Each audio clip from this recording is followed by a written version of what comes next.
ઉદયભાઈ ભારતીય જનતા પાર્ટીના ધારાસભ્ય, જનતાએ એમના પર કેવા માછલાઓ ધોયા છે અને એની પાછળનું કારણ શું છે સમગ્ર ઘટના હું તમને બતાવવાનો છું દોસ્તો.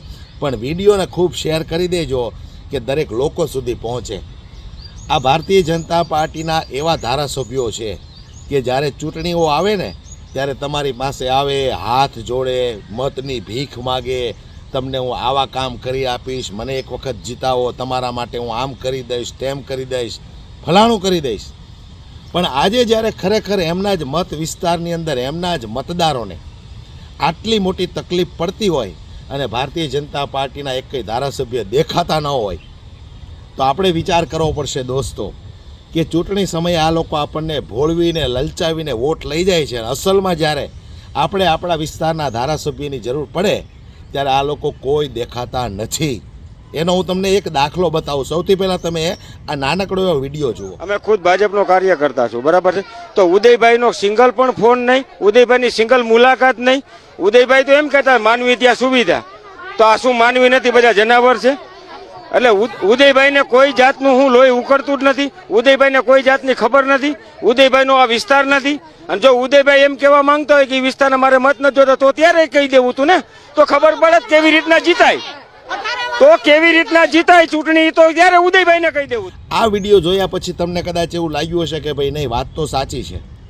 ભારતીય જનતા પાર્ટીના ધારાસભ્યો, એમના નેતાઓનું કામ એક જ છે કે જે વિસ્તારની અંદર જાય એ વિસ્તારના વખાણ કરવાના, એ વિસ્તારની અંદર જે તે જ્ઞાતિઓ વસતી હોય એમના વખાણ કરવાના, દલિત સમાજ વચ્ચે જાય તો દલિતોના વખાણ કરવાના, આદિવાસી સમાજ વચ્ચે જાય તો આદિવાસીઓના વખાણ કરવાના, પાટીદાર સમાજ વચ્ચે જાય તો પાટીદારોના વખાણ કરવાના.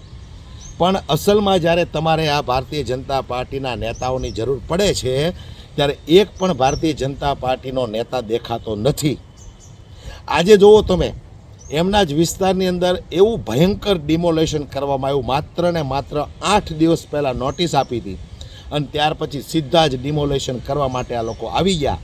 અને એ વિસ્તારની અંદર સમગ્ર સમાજના લોકો રહે છે અને આજે એમની શું હાલત છે કોઈ પૂછવાવાળું નથી, કોઈ ડોકાવાવાળું નથી કે તમારી સાથે આવું થાય છે, અમે તમને ન્યાય અપાવશું અથવા તમને આ તમારા ઘર ઉપર જે બુલડોઝર ફરી રહ્યા છે તો અમે તમને બીજા મકાનની વ્યવસ્થા કરી આપશું અથવા બીજી જગ્યાએ તમને શિફ્ટ કરી આપશું.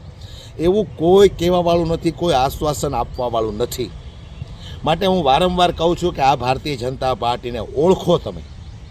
25-25, 30-30 વર્ષથી જે મકાનોમાં લોકો રહેતા હોય એમના મકાન ઉપર બુલડોઝર ફરી જાય દોસ્તો, કેટલી વેદના થાય.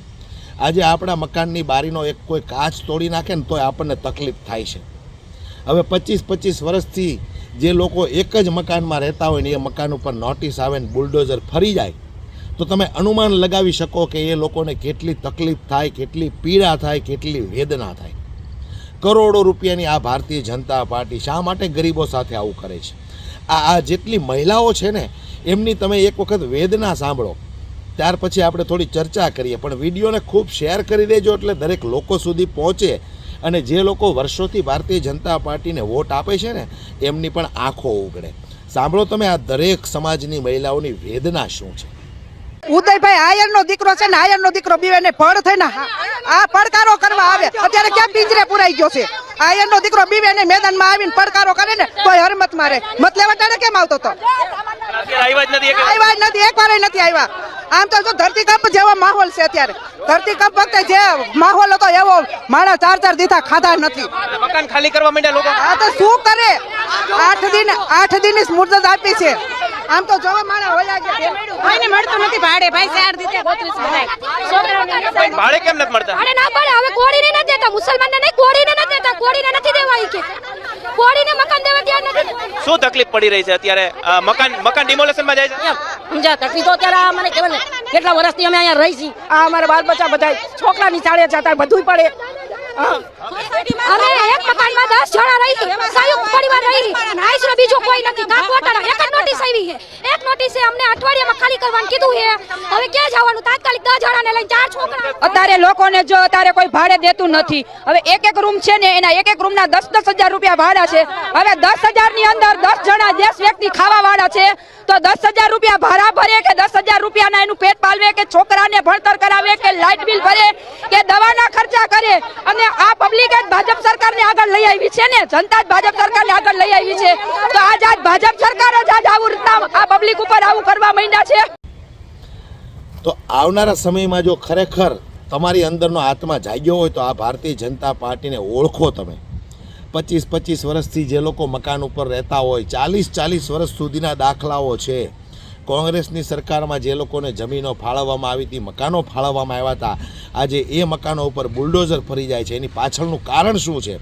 તો કે મોંઘીદાટ જમીનો છે એમના મિત્રોને સસ્તા ભાવમાં પધરાવી છે આજે દિલ્હીની અંદર પણ આવા હાલાત છે જ્યારે દિલ્હીની અંદર ભારતીય જનતા પાર્ટીને ચૂંટણી જીતવી હતી ત્યારે લોકોને એવા આશ્વાસનો આપ્યા એવા લોલીપોપ આપ્યા કે તમારી જ્યાં ઝૂંપડપટ્ટીઓ છે ત્યાં અમે તમને પાકા મકાનો બનાવીને આપશું આજે એ ઝૂંપડપટ્ટીઓ ખાલી કરાવી એ જગ્યાને બદલે હવે એ લોકોને બીજી જગ્યા પર આ લોકો ખદેડવા માગે છે કારણ કે સિટીની વચ્ચેની જગ્યા છે મોંઘીદાટ જગ્યા છે તમને લોકોને અમે કઈ રીતે આપી શકીએ આ તો અમારા દોસ્તો મિત્રોને આપવાની હોય આટલી મોંઘા ભાવની જગ્યા એટલે તમે આ જગ્યાના હકદારો નથી એટલે આજે દિલ્હીની અંદર પણ 27 વર્ષ પછી ભારતીય જનતા પાર્ટી આવી લોકોએ હોંશે મત આપ્યા લોકોને એમ થયું કે ભારતીય જનતા પાર્ટી 27 વર્ષથી દિલ્હીમાં નથી આવી તો એક વખત આપણે લાવીએ એનો સ્વાદ ચાખીએ આજે ભારતીય જનતા પાર્ટી દિલ્હીમાં સત્તામાં આવી ગઈ અને ઘણા બધા લોકો એવું કહે છે કે અમે અમારા પગ ઉપર જાતે જ કુવાડો માર્યો છે અરવિંદ કેજરીવાલની સરકારમાં જેટલો લોકોને લાભ મળતો હતો મોહલ્લા ક્લિનિક છે સરકારી સ્કૂલો છે બીજું ત્રીજું ઘણું બધું આજે ભારતીય જનતા પાર્ટી દ્વારા એ તમામ લાભો ધીમે કરતાં ઓછા થતા જાય છે આજે દિલ્હીની જનતા પણ ભારતીય જનતા પાર્ટીથી ત્રાહિમામ પોકારી ગઈ છે એટલે હું દરેક લોકોને કહેવા માગું છું કે તમારા નહીં પણ તમારા બાળકોના ભવિષ્ય માટે તમે જોઈ વિચારીને વોટ આપો આજે મહિલાઓ મેં તમને વિડીયો બતાવ્યો એ મહિલાઓની કેટલી વેદના છે આજે એ મહિલાઓને ક્યાં જવું ક્યાં આશરો મેળવવો એમની પાસે કોઈ રસ્તો નથી પણ ભારતીય જનતા પાર્ટીના નેતાઓને મત મળી જાય એટલે સામાન્ય લોકો હોય ગરીબ લોકો હોય મજબૂર હોય લાચાર હોય બેબસ હોય એમની સામે જોવા માટે કોઈ તૈયાર નથી દોસ્તો જાગો હું તો તમને વારંવાર કહું છું તમારી અંદરનો આત્મા જગાડો પૂછો તમે કે ભારતીય જનતા પાર્ટીને વોટ આપ્યા પછી તમને શું લાભો થયા છે આ વિડીયો તમને યોગ્ય લાગ્યો હોય તો વધુમાં વધુ શેર કરજો દરેક લોકો સુધી આ વિડીયો પહોંચાડો અને વિડીયોને લાઇક કરી અમારી ચેનલને પણ સબસ્ક્રાઈબ કરી દેજો જય હિન્દ જય ભારત